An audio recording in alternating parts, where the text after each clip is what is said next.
Bagi orang Yahudi, Alkitab itu adalah apa yang kita sebut perjanjian lama. Kita menyebutnya perjanjian lama, tapi orang Yahudi tidak menyebut perjanjian lama.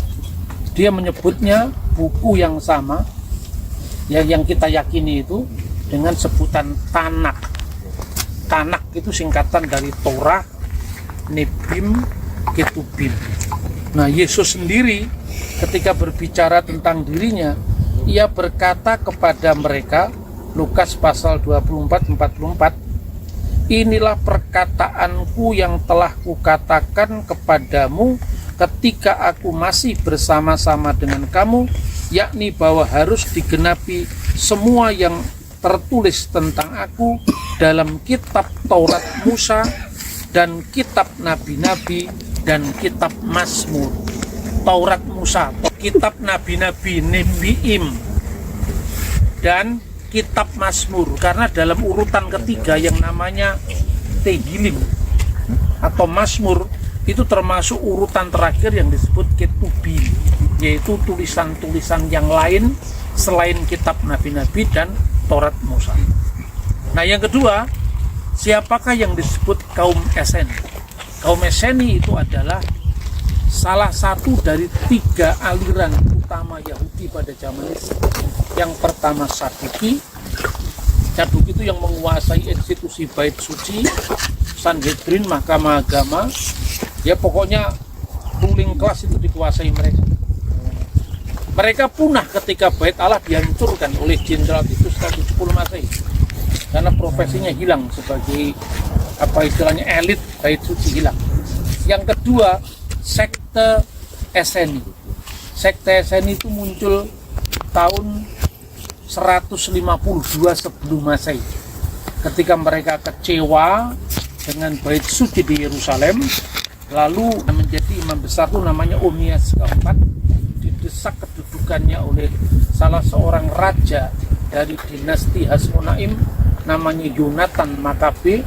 Lalu dia membawa pengikutnya mengungsi ke tempat ini dan sambil membawa gulungan-gulungan kitab suci mereka. Itulah yang disebut kaum Eseni, dipimpin oleh pemimpin mereka yang namanya Moreh Hasedek atau guru kebenaran. Nah, kelompok Eseni itu menamakan diri mereka dari kata-kata Ose HaTorah, pelaku Taurat. Kenapa? Karena yang di Yerusalem itu sudah korup, tidak lagi melakukan Taurat. Kamilah pelaku Taurat yang sebenarnya. Siapa yang dituduh sebagai yang mengkorup Taurat itu orang Saduki sama orang Farisi. Orang Saduki punah ketika bait suci dihancurkan, tinggal orang Farisi yang bertahan sampai hari ini. Dan orang Farisi yang bertahan itu setelah dia kompromi dengan Roma, dia minta perdamaian dengan Roma, mereka meninggalkan Yerusalem, lalu diberikan tempat khusus kota bagi mereka namanya Yamnia, sekarang dekat Tel Aviv. Disitulah kemudian orang Yahudi mereformasi agama mereka.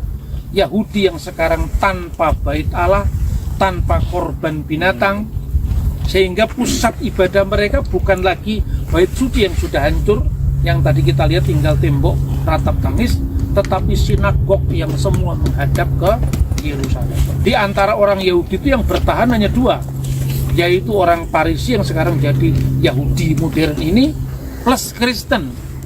Karena yang Kristen kan juga munculnya dari Yudaisme.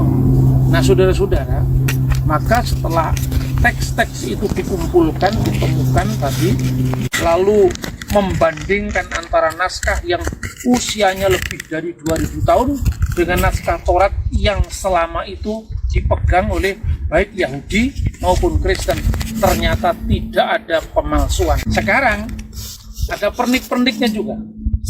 Pertama, orang Kristen dituduh telah menyimpangkan Taurat. Ini tulisan polemik ya. Karena bagaimana orang Kristen percaya Mesias itu adalah Tuhan, orang Yahudi kan nggak percaya. Dulu kekristenan itu minder ketika diserang oleh orang-orang sekuler. Mana buktinya? Taurat tidak pernah membuktikan bahwa Mesias itu adalah Tuhan.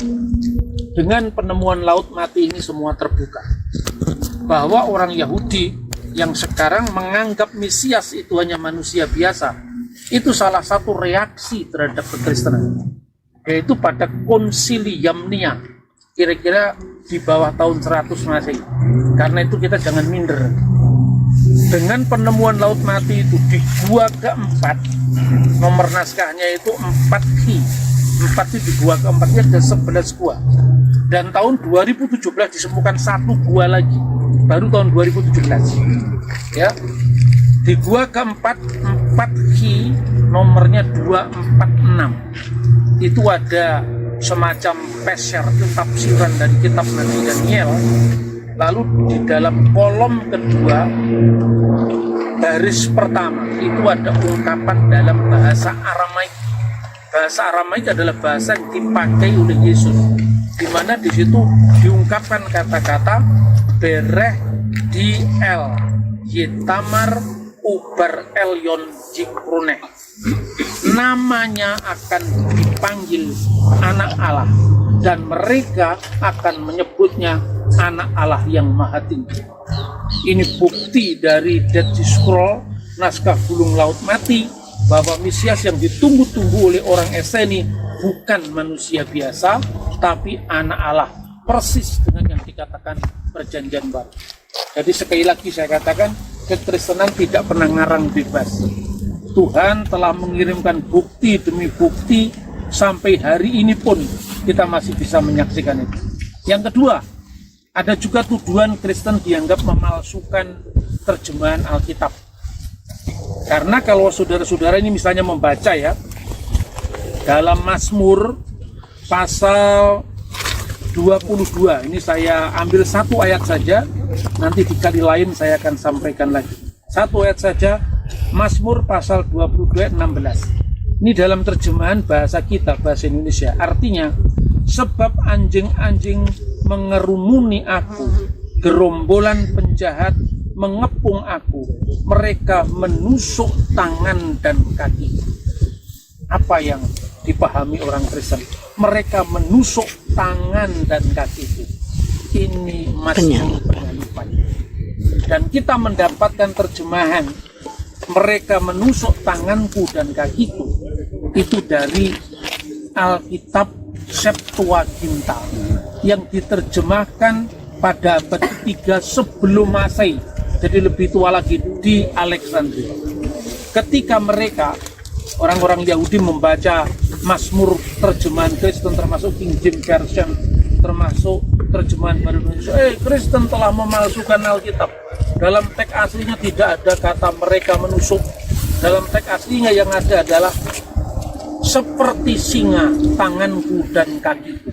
Maka kalau Anda baca terjemahan Yahudi, di sini ada banyak Alkitab yang terjemahannya orang Yahudi.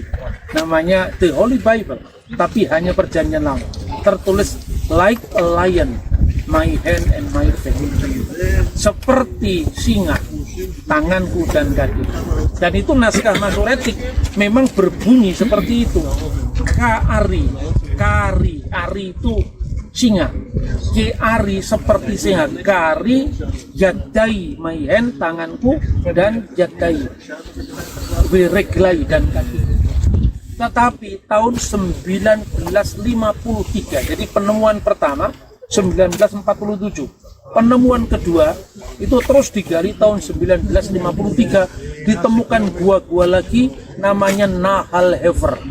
Di dalam penemuan Nahal Hefer itu ditemukan potongan Mazmur pasal 22. Dan di situ bunyinya bukan kari yadai beriklai, seperti singa tanganku dan kakiku, tapi karu, dari kata karah. Karu, mereka menusuk, yadai beriklai, tanganku dan kaki.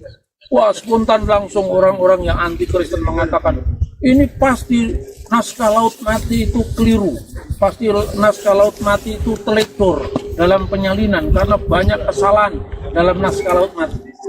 Semua teks-teks Alkitab tidak pernah dibakar, tapi selalu diuji dari zaman ke zaman. Nah sekarang bagaimana tuduhannya? Kenapa teks Laut Mati dianggap palsu? Khususnya Mazmur 22 ayat 17 itu. Karena di sana tidak ada kata bahasa Ibrani yadaih dengan akhiran he, Yang ada yadai itu akhirannya yod, tanganku. Kenapa di sini ada kata yadai dengan akhiran huruf H? Ini pasti keliru penyalinan.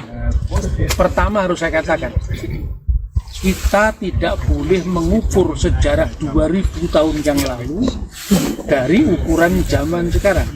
Ingat yang saya katakan, anakronisme sejarah. Huruf atau aksara di zamannya Qumran berbeda dengan huruf Ibrani sejak abad 5, 6, 9, 10 Masehi. Contohnya, Bapak Ibu lihat kamus Melayu Belanda terbitan tahun 1930-an. Sama enggak dengan kamusnya ejaan bahasa Indonesia modern? Tidak. Bahkan tahun 60-an aja kalau nulis Pancasila dengan TJ, strip sila, ya kan? Jaya, DJ, sekarang jadi J. Nah, naskah Qumran juga seperti itu. Kalau nulis Elohim, sekarang ini Alef, Lamet, He, Yod, Mim, Elohim. Yang menentukan huruf O-nya ada titik di atas. Sekarang seperti itu hurufnya. Zamannya naskah Laut Mati memakai metode yang namanya matres leksionis. Jadi huruf mati itu menentukan vokalnya. Jadi kalau Elohim, Alef, Lamit, kemudian Vav, He, Yod, Mim, Elohim. Seperti itu. Nah, demikian juga tentang tuduhan yadai dengan akhir H. Kita bisa membandingkan dengan naskah Laut Mati dari gua keempat nomor 175. Bapak Ibu sekarang ini kan era apa ya, teknologi canggih. Anda bisa lihat ini naskahnya, ketemu. Nggak usah jauh-jauh ke Museum Israel pun Anda lihat ini 4H175 akan ketemu ini. Di baris yang keempat, baris kelima 1, 2, 3, 4, 5 naskah 175 itu ada kutipan dari kitab ulangan pasal 18 ayat 18. Kira-kira bunyinya, seorang nabi akan kubangkitkan bagi mereka dari antara saudara mereka seperti engkau ini. Aku akan menaruh firmanku dalam mulutnya dan dia akan mengatakan kepada mereka segala yang kuperintahkan kepadamu. Dalam bahasa aslinya mulai dari baris ke-5 itu tertulis Nabi Akim Lahem Mihereb Ahehemeh Kamuka. Jadi kata Kamuka itu diakhiri huruf H juga di naskah ini. Tapi kalau naskah Ibrani yang sekarang itu tanpa huruf H, ini persis dengan ejaan Qumran. Jadi tidak mungkin kalau itu kesalahan salin. Maka kalau dalam naskah Qumran dibaca Nabi, seorang Nabi, Akim akan kubangkitkan. Ini Akim itu artinya aku bangkitkan. Amin. Berbeda dengan Bu Akim. Ini Akim bahasa Ibrani. Akim aku akan bangkitkan. Bangkit terus. Ya kalau Yakim dia akan bangkitkan. Akim Lahem itu di sini bukan Lahem tapi Lahemeh dengan akhiran He. Persis dengan kata-kata yadai dengan akhiran He tadi. Nah, begitu Kamuka dengan akhiran H. Ketika bicara misalnya dalam naskah lain lagi, itu disebutkan misalnya Kejadian pasal 22 ayat 2 yang berbicara tentang apa? Tentang perintah untuk mengorbankan Ishak. Itu dalam teks bahasa Ibraninya juga disebutkan di sana. Ya, wa yumer, dan berfirmanlah kahna et bineha et yehidika aser ahabta et yitsak wilehlika el eret hamurya. Firmannya, ambillah anakmu yang tunggal, yaitu Ishak yang kamu kasih, dan bawalah dia ke tanah Muria. Nah, kata yang juga muncul di situ bahwa tulisannya juga berbeda. Kata Yitzhak itu kalau di dalam tulisan Masoretik, itu tulisan yang abad 5, 6, 7 sampai 10 tadi ditulis dengan syati. Jadi Yitzhak, Yitzhak. Tapi di dalam teks Qumran pakai huruf samek. Sekalipun kajian-kajian tentang naskah Laut Mati tentu tidak mudah. Itu tidak cukup hanya orang pinter bahasa Ibrani, tapi mesti belajar arkeologi, belajar paleografi. Paleografi itu apa? Huruf yang dipakai di zaman itu harus dipakai.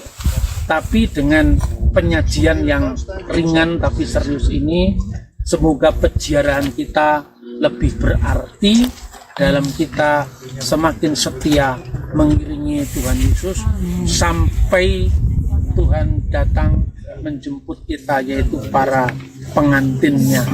Kita merias diri secantik mungkin agar sang pengantin laki-laki nanti puas dengan pertemuannya dengan mempelai perempuan. Dari Tanah Suci saya mengucapkan shalom, salam sejahtera bagi